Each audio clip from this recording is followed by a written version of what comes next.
දන්නවද? මමරාට ගක්කා කියනවා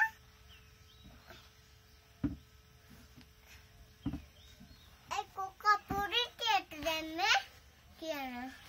ඊට පස්සේ කොක්කා පොඩිටිය දැම්මට පස්සේ මමරාට ගාලා ඊට පස්සේ අම්මලාට